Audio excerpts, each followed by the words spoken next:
guys! Welcome to my channel, and today we will be discussing Article 14 of the Civil Code, which states that penal laws and those of public security and safety shall be obligatory upon all who live or sojourn in the Philippine territory, subject to the principles of public international law and of treaty stipulations.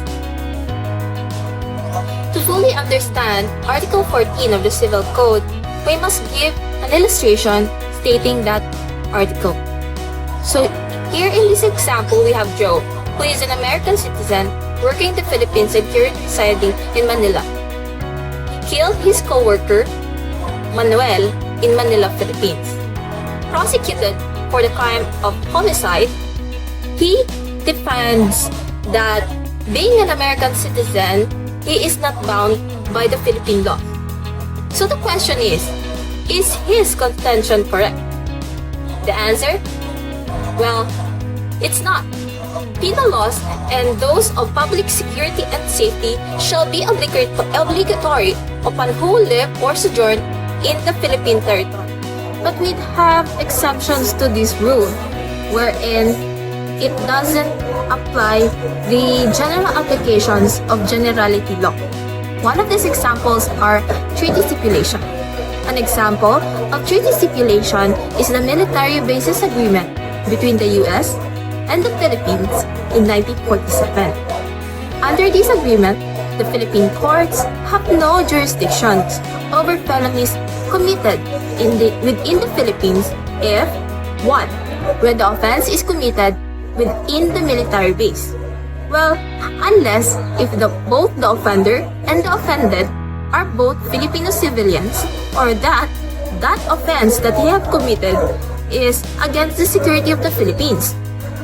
Second, when the offense is committed outside of the bases, and both the offended and the offender are both U.S. military personnel. Lastly, when the offense is committed by a member of the U.S. Armed Forces against the security of their same country or the security of the United States. The second example to the exception to the rule is the laws of preferential application. One of these examples is the Republic Act No. 75. This prohibits the issuance of any warrant of arrest against any ambassadors or public ministers of any foreign state authorized and received by our President, including their domestic servants, which is registered in the Department of Foreign. The last to the generality law exemptions is the principles of public international law. It is a well-established principle of international law that diplomatic representatives, such as ambassadors or public ministers and their official retinue, possess the immunity from the criminal jurisdiction of the country of their sojourn and cannot be sued, arrested, or punished by the law of that country.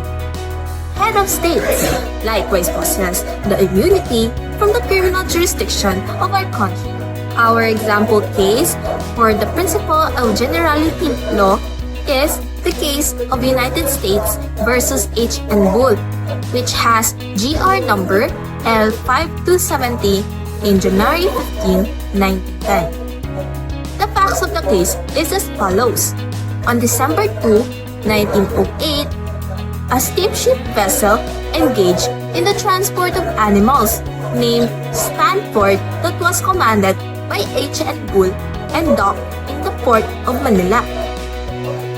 It was found that said vessel from Amping, Formosa carried 674 heads of cattle without providing appropriate shelter and proper suitable means of securing the animals. This resulted for most of the animals to get hurt and others to have died while in transit.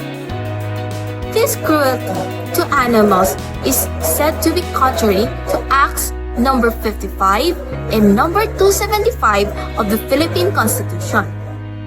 It is, however, contended that cases cannot be filed because neither was said that the court sitting where the animals were disembarked would take jurisdiction, nor did it say about ships not licensed under Philippine laws, like the ships involved. So the issue in this case was whether or not the court had jurisdiction over an offense committed on board a foreign ship while inside territorial waters of the Philippines.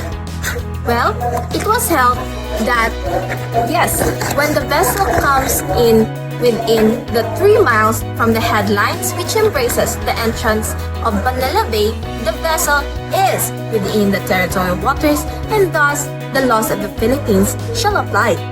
A crime committed on board a Norwegian merchant vessel sailing to the Philippines is within the jurisdiction of the courts of the Philippines if the illegal condition existed during the time the ship was within the territorial waters, regardless of the fact that the same condition existed when the ship settled from the foreign port and while it was on the high seas.